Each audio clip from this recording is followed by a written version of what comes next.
I think all the forces fighting must understand why we fight. I often tell the element leader to be able to explain to the men why we fight. We do not fight because we want to fight. We fight because we were attacked. They came to impose a war on us. And why was this war imposed on us? I think everyone must understand this, because they want our land without us. And it did not start today. It has always been the case for Africa. Remember the slavery, where many Africans were deported. The brave, able-bodied ones, those who were of childbearing age, who were deported, many died and emptied Africa. Then came the era of colonization, when they came to our land. They massacred our ancestors. They killed as many as possible. Africa was colonized multiple times. And today, more than ever, it's a new form of colonization. And why does Africa suffer so much? Because we have resources that interest the imperialists. I wanted to stop by this morning to say congratulations to all the forces from Pawanji region by extension. Traore, congratulations on the work done. It's one of the most peaceful regions, and that doesn't mean it's over. You also encourage continuing the fight. This is a very dense area with quite a lot of forests. Certainly, you have been able to push back the enemy who had tried to establish themselves here, and I hope you continue to patrol these forests to ensure that there are no attempts to return. So, as I said, congratulations, but my encouragement for the future. I hope I am making myself understood. It's not because The enemy can no longer penetrate that it's over. It's a guerrilla, and here we are at the National Commando Training Center. A commando knows what infiltrations mean, so the enemy is capable of infiltrating. This must be taken into account and remain constantly vigilant. After that, I hope everyone can still reflect on their commitment. His commitment? Because we have a war imposed on us, and today more than ever, I think all the forces fighting must understand why we fight. I often tell the element leader to be able to explain to the men why we fight. We do not fight because we want to fight. We fight because we were attacked. They came to impose a war on us. And why was this war imposed on us? I think everyone must understand this, because they want our land without us. And it did not start today. It has always been the case for Africa. Remember the slavery, where many Africans were deported. The brave, able-bodied ones, those who were of childbearing age, who were deported, many died and emptied Africa. Then came the era of colonization, when they came to our land. They massacred our ancestors. They killed as many as possible. Africa was colonized multiple times. And today, more than ever, it's a new form of colonization. And why does Africa suffer so much? Because we have resources that interest the imperialists. I think each and every one of you should understand that If you are able to put yourself on the front line, to fight until the ultimate sacrifice, as it is said, means you understand the meaning of your commitment. You came to defend the nation, to protect this land that our ancestors bequeathed to us. The predecessors wrote the anthem for us. And I think that when you listen to the anthem of Burkina, it starts, however, because they opposed several forms of colonization. the Burkinabe is against humiliation. We are against any form of domination. The Burkinabe is against neocolonialism. And all of this, you must take with peace to understand that they wrote the anthem to oppose a certain number of facts in this world. They defended this land and bequeathed it to us. And our duty is to fight and defend our lands as well, to pass them on to our children.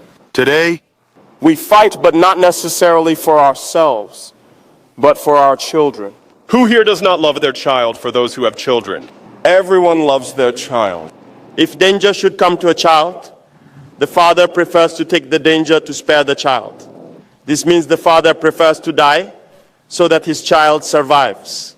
So we are fighting today for future generations to bequeath better lands to them so they can live comfortably. So there are no reservations in this fight. We will oppose everything these dominators want to impose on us. And you must continue to fight for that. Listen carefully to our anthem. And that should give you more motivation. Get involved because, as I often say, Burkina is very rich. Today we have grown in numbers in the armed forces and the internal security forces. And in terms of equipment as well, we have made a lot of efforts. But where did we get these resources? Understand that there was wealth Mismanaged. And there's even more. Because as some think, or might imagine, there is no bank where you can get a loan in that world to pay for armament. You do not get loans in that world to pay for armament. If you want to arm yourself, you must use your own funds. But in the recent past, we were deployed. We weren't armed like this. Far from it. I think there are many elders here who have experienced the same thing, who can advise the younger ones. What was life like just yesterday? And what is it like today? And that should give you the motivation to fight. And that's very important. Fight for your lands. Fight to leave a better Burkina for future generations. Fight so we can exploit our resources decently and benefit from it. We have launched several initiatives. Our parents in the village are more or less happy with what we are doing for them in terms of agriculture, because our population is mostly agricultural, and for everything we are doing in road infrastructure, to be able to move around and all that. But all that is with our resources. You are watching images from other countries. You would like your country to resemble those so-called developed countries. Do you think it is impossible? Well, it's possible. I was telling someone 2 years ago, I said, in other places, even animal hospitals are often better equipped than our hospitals here, that treat us in terms of equipment and everything. But what have we done to be at this level? Well, we will catch up and surpass. This is what led us to launch programs to build modern and equipped health centers. There is no reason for us to lag behind. This is to say that everything we do... There is the possibility to do it. That's why we do it. And we will continue in this direction. Those who have the chance to go for internships abroad, who take pictures by beautiful streets, beautiful buildings. It's possible here in Burkina. And that's what we will do so that you live comfortably and well. but for that we must fight first. That's why I say one must reflect on their commitment, listen to our anthem and fight. You are very brave, very determined.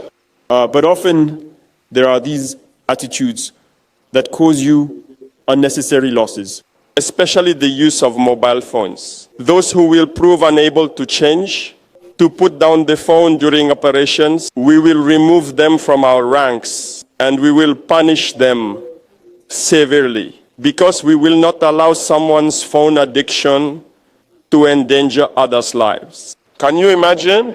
You are deployed to your position. Good soldiers show discipline, focused on their posts. They finish, they come down, they need to rest. And a saboteur is at the post with their phone on TikTok or something. 1x bet till the enemy approaches, attacks, and the good soldiers could die in their rest. Do you want us to keep them in our ranks? Is that what you want? So we will remove them from our ranks and punish them. I have already instructed the military chief to identify as many as possible, those with this addiction who cannot stop using their phone. We will find them and punish them because what they are doing is criminal. We cannot tolerate that. Certainly we raise awareness, but we can't tolerate it. You can keep the small phone that's just for calling family, but if there's no reason, we leave. Those who have relatives who are judges or others who might be involved in the court judging terrorists can inquire with them. Whether it's in the courts, whether it's the terrorists we capture in combat as prisoners, or those who surrender, all unanimously tell us that they managed to succeed in certain attacks because of the excessive use of phones by our soldiers. So if there is no awareness to get rid of it, we will crack down. And so soon you will see people expelled, surely in prison, because they endanger the lives of others and they cannot separate themselves. In any case, it's quite clear. There is a note from the military hierarchy that prohibits phones during operations. After the awareness phase comes the repression phase. We will not tolerate people endangering the lives of others. Even your own life that you endanger with the phone, you don't have the right, because you do not belong to yourself. A soldier belongs to the army. You do not belong to yourself. You do not have the right to do what you want. You do what the army wants. So everyone must be able to spread the message so that we can fight this phenomenon. If I say it insistently, it's because it's quite serious. It often cancels out your courage. And often it results in us losing good fighters because they were at rest. And a fake fighter allowed the enemy to approach and attack, finding them unprepared. So fight this excessive use of phones there.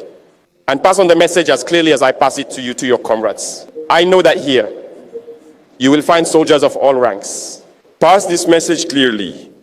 And those who spread discontent in the ranks, because they might also be influenced by stateless individuals who are often abroad and continue to fight Burkina on social media, through the media and everything. One must be very careful. When someone tells you not to fight, they want to subdue you. Do you want to be a slave? Do you want to be dominated? Well, yes. So one must fight. There is not a single solution. The Burkinabe will not negotiate with their enemy. We will fight and we will win. It's the only thing that can prevail. There won't be a single ounce of negotiation with anyone. They are our brothers. We will fight. Those who came to attack us will die on this land. We will not give up anything, and absolutely nothing, not even a single square centimeter. So I wish for you to keep preparing, to always remain on alert. Even if you are not in operation, you must stay on alert. Because at any moment, you may be in operation. We must prepare for combat, and this war must not last much longer. Because we will do everything possible to ensure the fight regains a certain intensity and annihilate that enemy. Congratulations to all the forces who are fighting, and wish that you continue to stand strong with the civilian population, because it is very important. We didn't necessarily experience that love between the army and the civilian population. Years ago, it was not easy. There were endless little fights in the neighborhood bars. But today, the army and the population are united. And that is the essential factor for the success of such operations. You have the information, the intelligence as needed. You are supported morally. You are supported psychologically. So there is no reason to feel down.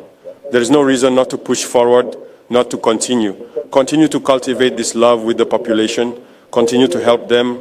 Continue to participate in uniting them as well. Because our past few decades of poor politics have contributed to weakening our various social layers, often dividing people over trivial matters. And your role also is to contribute today to uniting them, because your voices carry. Civilians believe in you. Today, when a soldier stands up and speaks to a dozen civilians, they listen, and it is easier for civilians to carry out what you are telling them. So each one of you must be an ambassador of peace, of cohesion for our brothers, civilians, and continue to play this role as well, to enjoy these moments of love between us. Talk to them, bring them to unite, to be able to drop certain divisions that were born solely from politics. And you must contribute to this, because being a soldier is not just holding the weapon, running, killing. No. You are trained beyond that. If you defend a homeland, it means there are all these values that you embody and that you must also be able to use to unite your people. Civilian, good training for those who are still in training. Stay strong. Don't lose morale, okay? It's tough here, but only the tough make it through. And you are tough, and you must make it through. For those on the ground, I wish you very good luck in the operations. And keep scouring the various forests to detect any possible infiltrations. Continue to protect these people who only believe in you, who rely solely on. May God accompany you in your various missions. May God protect you throughout your different battles. May you return safe and sound to tell us about the battles, and so that we can build our Burkina as we wish it. The homeland or death, we shall overcome.